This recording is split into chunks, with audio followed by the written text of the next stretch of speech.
Hello, my name is Gita Saraydarian, and I welcome you to TSG Foundation's Wisdom of the Zodiac class. Today's lesson will be taken from Wisdom of the Zodiac by Torkom Saraydarian, Volume 2, Chapter 9, titled Cancer, Transfiguration. The keynote of this chapter and this month's full moon is, I build a lighted house, and therein dwell. Pay close attention to those words. I build. Okay, it is you who is building that lighted house in which you are going to live for the rest of this life, and the elements of which will inform all your lives in the coming lifetimes.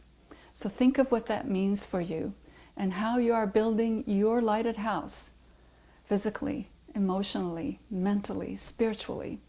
And think a little bit larger. Think of the lighted house of humanity and how lit it is versus how dark it is. In the darkest times of our lives, we don't see the light.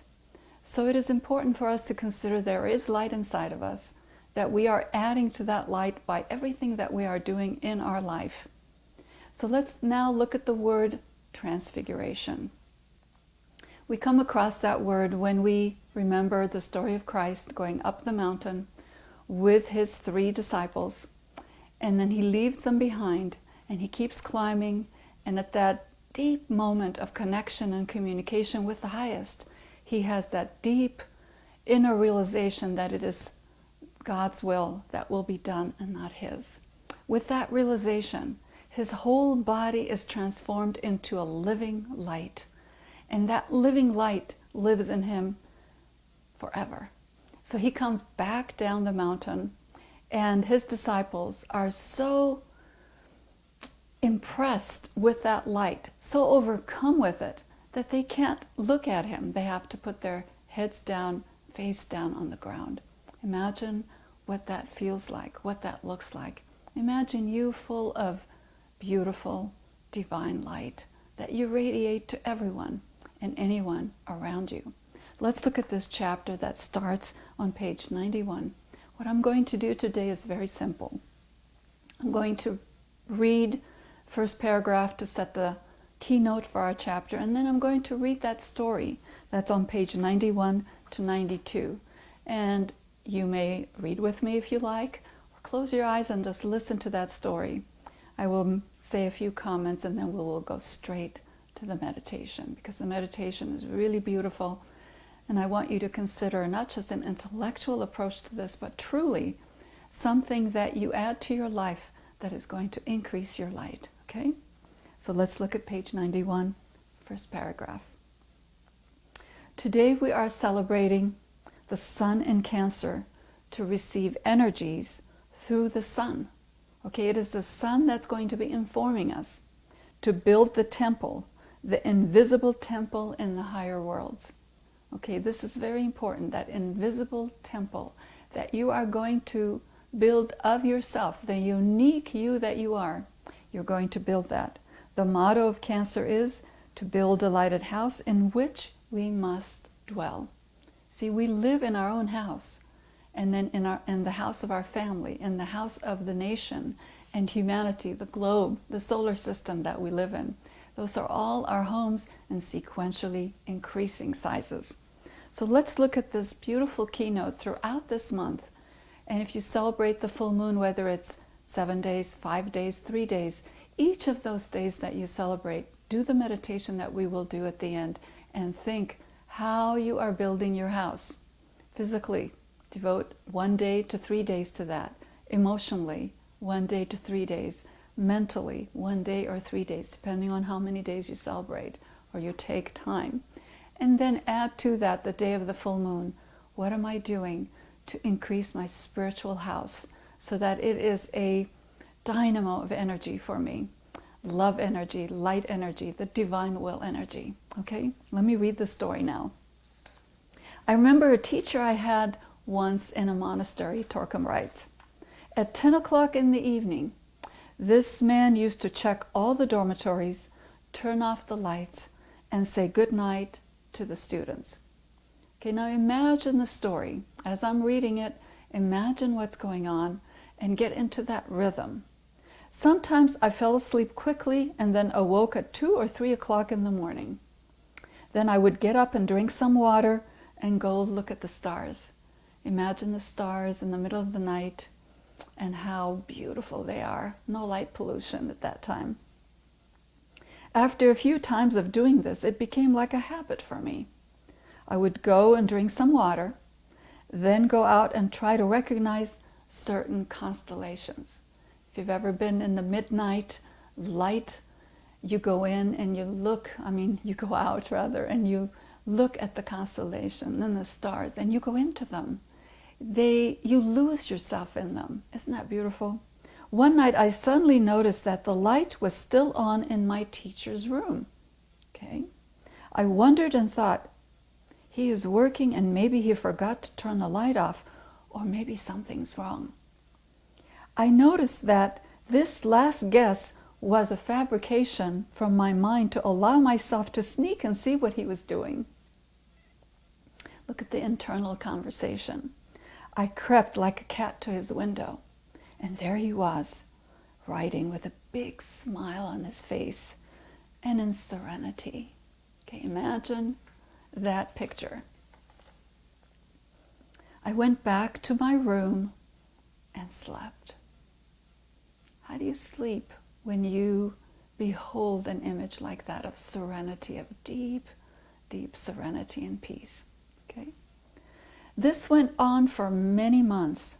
It was the last day of my studies in the monastery. The next day in the morning, I was to depart. I awakened at 3 o'clock in the morning and I went to his window and watched this beautiful and solemn face. And I began to cry, sitting under the window. Suddenly, I felt his hands upon my head. What are you doing here at this time? I wanted to see you for the last time. Come in. We talked until the sun rose at 5 o'clock in the morning. Early in the morning, the students and other teachers were out at the gate to tell me goodbye. I hugged my teacher and said, for 1 year, I was attracted to your window because I never saw your room dark. There was always a light in it and labor.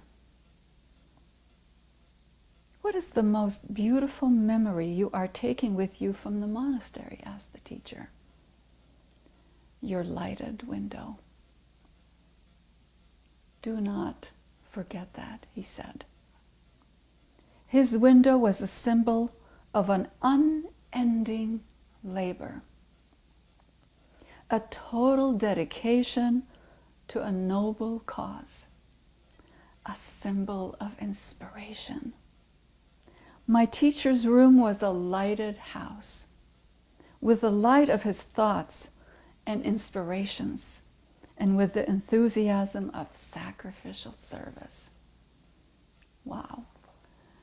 Let me just highlight some keynotes that I'd like to ask you to take time to meditate on for this month of Cancer.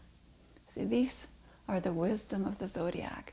They're not just saying what sun you're born under, what moon, what planets and stars and so on. This is the wisdom that we want to hook into so we understand what is meant by the word lighted house. Look at the first word in that last paragraph. Unending labor. Your lighted house is going to symbolize unending labor. You are going to keep those generators moving by your labor. When you stop, light doesn't radiate out. It doesn't stay. It's not sustainable. So the first thing to sustain a lighted house is unending labor. You're going to keep working. Next, a total dedication to a noble cause. When you dedicate your attention, your focus is zeroed in like a laser beam on a noble cause, and what happens? You forget yourself. Anytime I have spoken to people who are servers, who are volunteers, they say they heal. They heal their physical ailments, their emotions get peaceful and beautiful, their mind calms down, and they link spiritually with other people with that noble cause. You will see this on the faces of people who do great labor for others. They dedicate themselves, and from that dedication of forgetting themselves, they are full of light. So if you want your light to increase, what's the first one? Unending labor. There's no easy ride. Sometimes people sign up for meditation courses and study courses, and then they say, I don't have time. Well, how are you going to increase the light of the teaching in your very selves if you don't labor? You have to labor. And the second one was dedication to a great cause. Whatever the cause is in your field of human endeavor, remember, the teaching is not about religion and spirituality. It is about taking all the fields of human endeavor and bringing light, divine love, and divine will into them. No matter what you are doing in your life, whether it's a tiny little thing or a huge global interest in which you serve, it doesn't matter. Bring these three divine powers into them. What is the third one? A symbol of inspiration. He can see in his teacher that he was inspired by the higher worlds, by higher principles, and through that inspiration, his writing and teaching would flow. So our work, our daily expression, needs to have that dual bridge to the higher worlds where you are inspired by great visions and principles, and then that informs your labors. The second bridge is how you manifest those inspirations and you express them in everything that you do. You see how that bridge is built? The bridge is built one way to reach the higher worlds, and the second way to express it. Those two parts have to be present in the bridge to unite the two sides together. My teacher's room was a lighted house with the light of his thoughts. You see, his thoughts were inspired by the best and the highest in his dedication and inspiration, that he was inspired by great things outside of himself, and with the enthusiasm of sacrificial service. See, sometimes we worry about the word sacrifice. What are we sacrificing? We are sacrificing our stupidities, our obsessive compulsive thoughts and habits. Let those go. That's not such a big deal to let go once you realize what is waiting to flow into that place. Okay, so I want to leave you with these thoughts and read the rest of this chapter. It is about becoming a living stone in the building of your house. You want to build your house not with dead stones, it's metaphorical, but with living stones.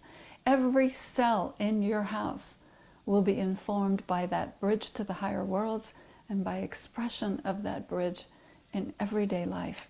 This is what we want. We want our lighted house to be exactly informed of those principles. When I talk about TSG's new center that we are trying to build, it is exactly that I'm imagining, that we are a bridge to the higher worlds, and we express that in everything that we do. Now let's go to pages 96, 97, and 98. I will do a guided meditation for you, and we will do it slowly and carefully. Stay focused. Don't step out of your mind. Stay focused and listen to the instructions. Okay, so sit comfortably with your spine erect. Take a deep breath. Close your eyes.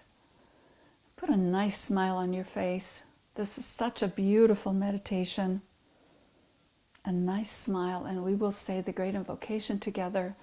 And as we are saying the invocation, we are bringing divine light, divine love, divine will to build our houses, our own individual, and all the people that we are meditating with, hundreds, thousands all over the world, saying this invocation every day.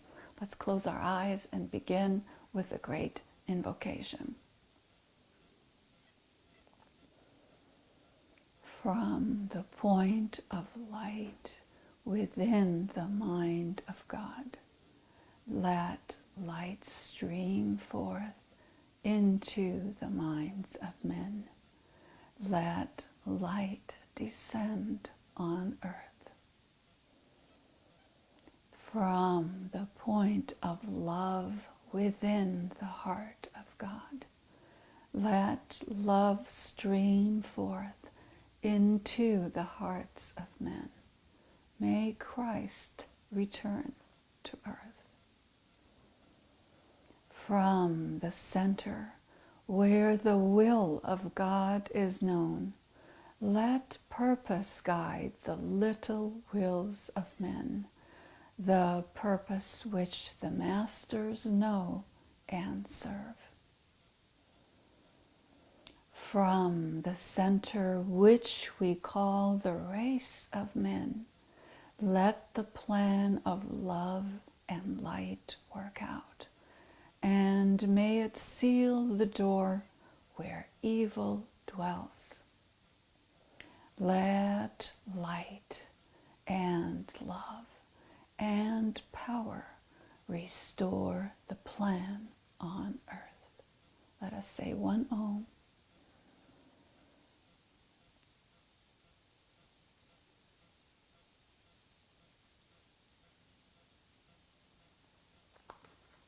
Now let us say 3 Oms, that is A, U, and M.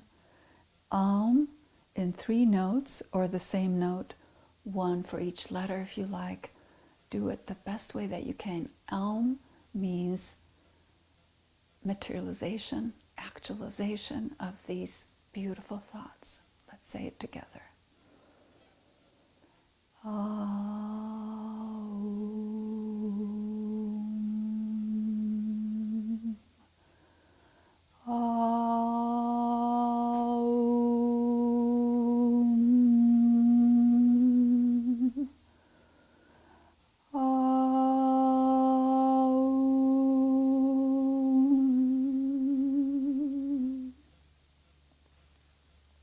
Repeat after me. Salutations to the Lord of Light.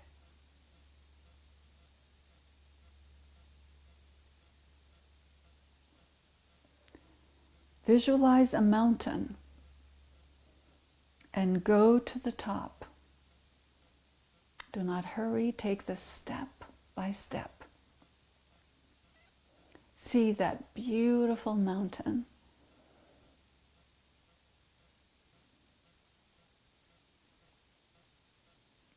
See it full of pine trees, beautiful, tall pine trees, and smell that fragrance. Inhale it. Exhale. Sit under a pine tree and think a little bit about building a lighted house. Whether it is you, that is the building you're building, or your family, or TSG's new center. Think of that lighted house that you are building.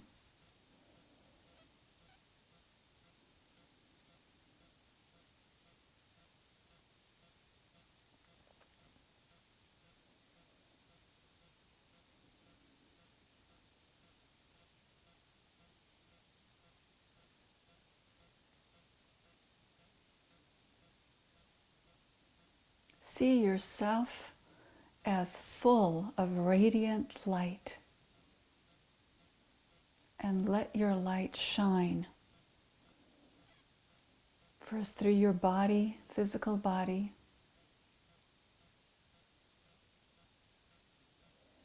then through your emotions, then through your mind. Be a powerhouse of light.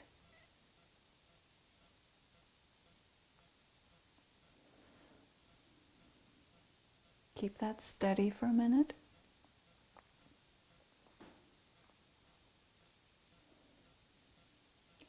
Visualize a light in your head. Let it purify and cleanse your mind.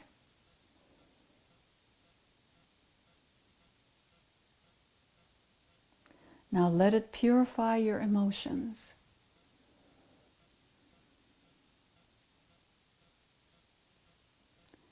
Now let it purify your etheric and physical body, and see yourself as a radiant light.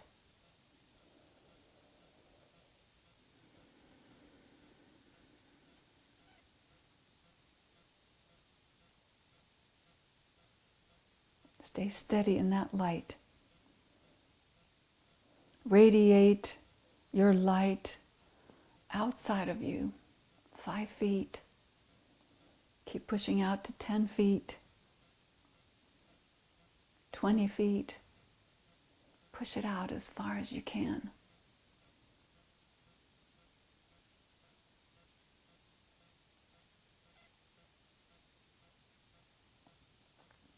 Shine your light now, pure light. Shine it out. Let it throw away the darkness in your body.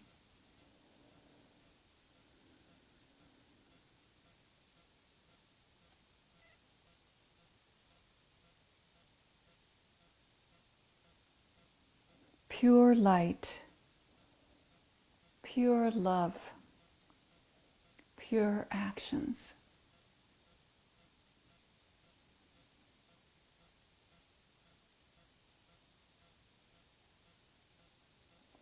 Let the light permeate to your bones and muscles, your emotions and your mind, your thoughts, until everything is in the process of transfiguration. Be a radiant light.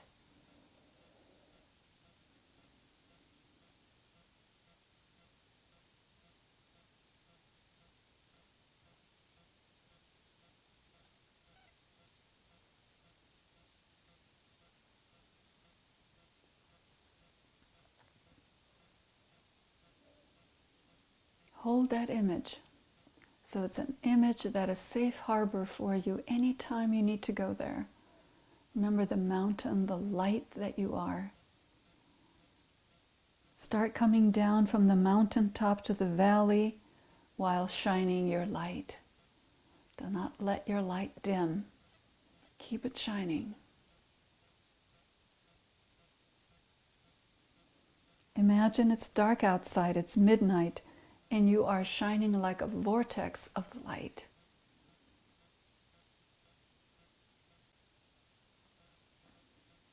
Now that you have come to the valley with shining light, tell something to humanity.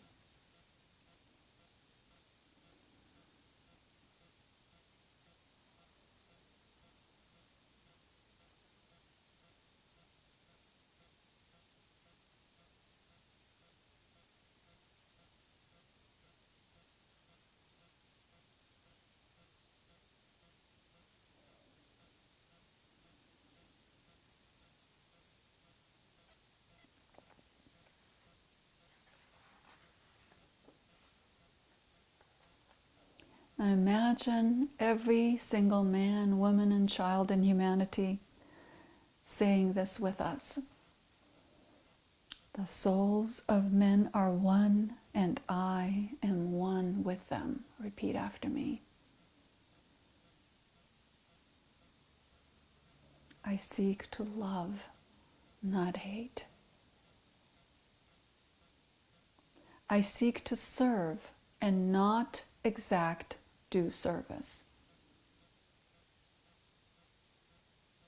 I seek to heal, not hurt. Let vision come and insight. Let the future stand revealed.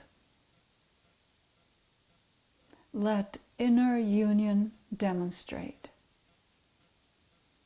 Outer cleavages be gone. Let love prevail.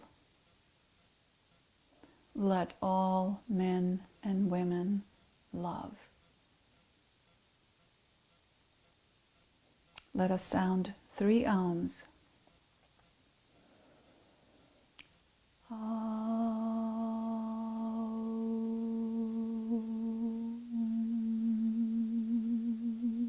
Keep your voice steady.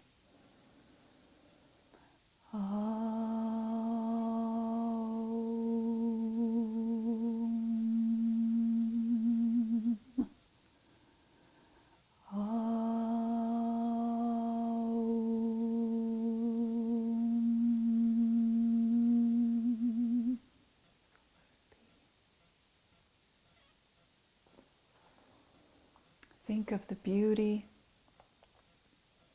of the light that you are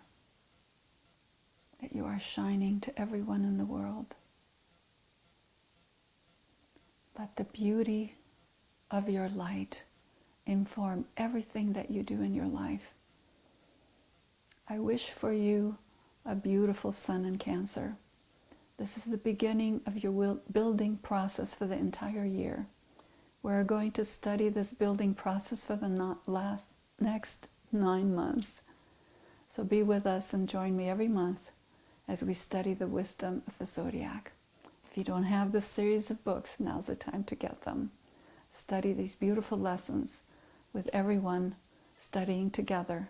We will increase the light, we will increase the love, and decrease the hate and separatism. Together, we are strong and we radiate our light. Thank you for being with me, and I'll see you next time.